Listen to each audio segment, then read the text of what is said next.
कश्मीर को भारत का अभिन्न अंग बताने वाले अमेरिकी राजदूत सर्जियो गोर के बयान पर पाकिस्तान बौखला गया है। पाकिस्तान सरकार ने अमेरिका की कार्यवाहक राजदूत नदालिया बेकर को तलब किया। सर्जियो गोर के बयान पर विरोध जताया। सर्जियो गोर ने बुधवार को जम्मू कश्मीर के दौरे के दौरान श्रीनगर में उपराज्यपाल मनोज सिन्हा और सीएम उमर अब्दुल्ला से मुलाकात की।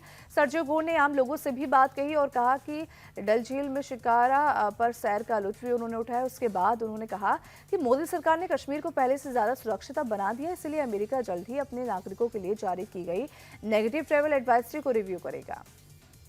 अमेरिकी राजदूत सर्जियो गोर से मुलाकात के बाद सीएम उमर अब्दुल्ला ने बताया कि कुछ पुराने मुद्दे हैं जिन्हें सुलझाने पर भी चर्चा हुई। साथ ही सर्जियो गोर ने जम्मू कश्मीर के विकास में अमेरिका के इंटरेस्ट को भी जाहिर किया।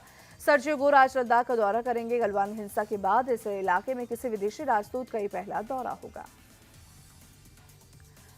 वही अब बात की जाए, अब मोदी सरकार की जल्द ही जनजी तक अपनी पहुंच बढ़ाने के लिए बड़ा अभियान अब शुरू करने जा रही है। सूत्रों के मुताबिक सरकार जनजी से संपर्क साधने के लिए जल्द ही एक दिन एक यूनिवर्सिटी योजना को जमीन पर उतारने जा रही है। इस योजना के तहत एक केंद्रीय मंत्री को एक यूनिवर्सिटी का दौरा करने की जिम्मेदारी सौंपे जाने की बात सामने आई, जिसमें केंद्रीय मंत्री यूनिवर्सिटी में छात्रों से संवाद स्थापित करेंगे और छात्रों ने अनेक मुद्दों पर उनके विचार को भी सुनेंगे।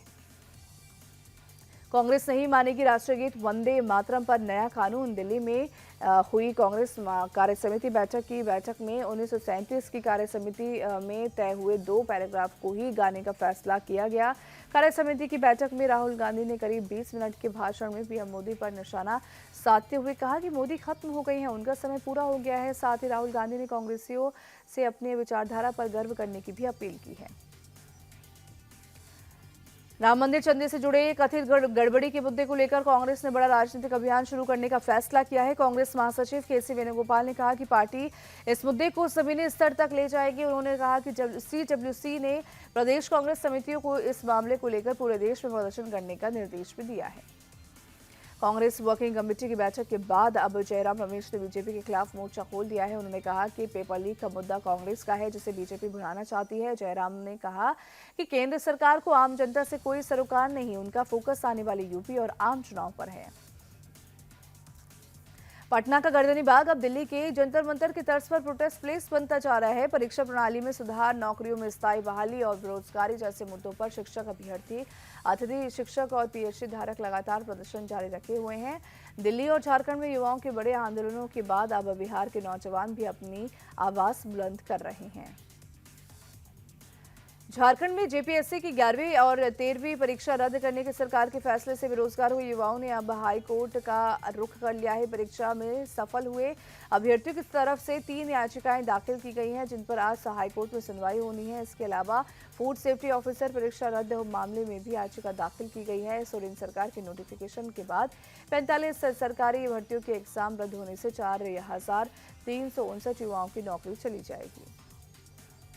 केंद्रीय गृह मंत्री अमित शाह तमिलनाडु के महाबलीपुरम में दक्षिण के क्षेत्रीय परिषद की बैठक की अध्यक्षता करेंगे। सुबह 10 बजे शुरू होने वाली इस बैठक में आंध्र प्रदेश, कर्नाटक, केरल, तमिलनाडु और तेलंगाना के अलावा केंद्र शासित प्रदेश पुडुचेरी, अंडमान निकोबार और लक्षद्वीप के उपराज्यपाल, सीएम और हर एक राज्य से 2 सीनियर मिनिस्टर शामिल इसमें होंगे।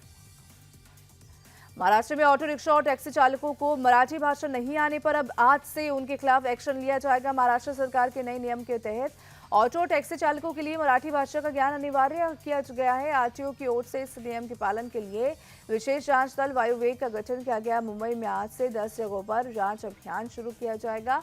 इस दौरान ऑटो और टैक्सी चालकों की मराठी भाषा के ज्ञान की भी जांच की जाएगी।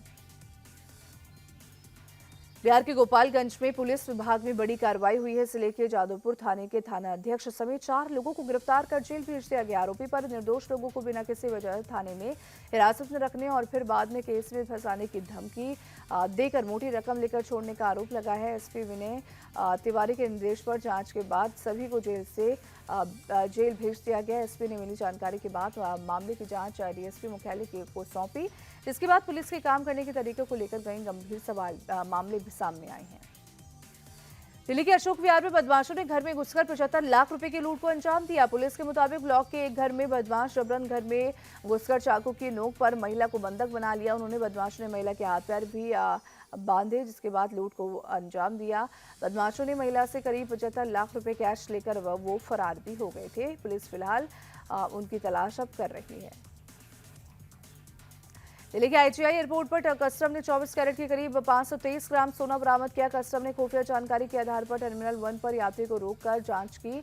चेक इन बैगेज में एक्सरे के दौरान संदिग्ध तस्वीरें मिली। जांच के दौरान कुकवेयर के ढक्कन में छिपाकर सोना लाया जा रहा था। मुंबई के येलोगेट पुलिस ने जेएनपीटी चैनल के बाहर एक नाव से 9 मछुआरों को सुरक्षित रेस्क्यू कर लिया है। नाव डूबने के जानवरों के बाद पुलिस ने राहत और बचाव अभियान चलाया। इस दौरान पुलिस ने निजी नाव के जरिए रेस्क्यू कर डूब रही नाव को सुरक्षित जगह पहुंचाया। बताया जा रहा है कि एक नाव के इंजन रूम में पानी भरने से इंजन बंद हो गया था, जिसके बाद नाव डूबने की स्थिति में थी। एमपी के भोपाल में छात्र छात्राओं ने 10 किलोमीटर पैदल चलकर डीएम कार्यालय पर पहुंचकर ज्ञापन सौंपा है। छात्रों ने भोपाल के कमला नेहरू गर्ल्स हॉस्टल और शासकीय सीनियर बालक छात्रावास में जरूरी सुविधाओं को लेकर पैदल मार्च निकाला। छात्रों ने हॉस्टल वार्डन को हटाने की मांग की। गर्ल्स हॉस्टल से पुरुष कर्मचारियों को हटाकर महिला कर्मचारियों को रखने, हॉस्टल्स में बेहतर खाना पीने का पानी सहित सुरक्षा को लेकर अपनी मांग रखी है। फिलहाल अधिकारी ने 15 दिन के अंदर सभी समस्याओं के समाधान का भी भरोसा दिया है। एमपी के उज्जैन में महाकाल मंदिर के सामने स्थित मकान पर नगर निगम को बुलडोजर चला। सावन में भक्तों की ओर भारी भीड़ को देखते हुए रात में मकान तोड़ने की कार्रवाई की जा रही है। महाकाल मंदिर के पास से सड़क चौड़ा करने को लेकर मकान बाधा बना हुआ था। परचुरे भवन नाम के घर को लेकर कोर्ट में 4 साल से केस दर्ज रहा था। कोर्ट का स्टे हटते ही मकान तोड़ने की प्रक्रिया शुरू कर दी गई। बांग्लादेश में 35 साल बाद आज सांसद राष्ट्रपति के लिए वोटिंग करेंगे। 1991 के बाद ये पहली बार है जब राष्ट्रपति पद के मैदान में 2 उम्मीदवार मैदान में हैं। सत्ताधारी बांग्लादेश नेशनलिस्ट पार्टी ने पार्टी महासचिव मिर्जा फखरुल इस्लाम आलमगीर को अपना उम्मीदवार बनाया है। बीएनपी के पास संसद में 2/3 बहुमत है, इसलिए मिर्जा फखरुल की जीत तय मानी जा रही है। पाकिस्तान में पूर्व पीएम इमरान खान का इलाज के लिए प्राइवेट अस्पताल ले जाना फिलहाल चल गया है। शहबाज शरीफ की सरकार ने सुप्रीम कोर्ट से अपने उस फैसले को दोबारा विचार करने की अपील की, जिसमें कोर्ट ने इमरान खान को 48 घंटे के अंदर जेल से प्राइवेट हॉस्टल में शिफ्ट करने का आदेश दिया था।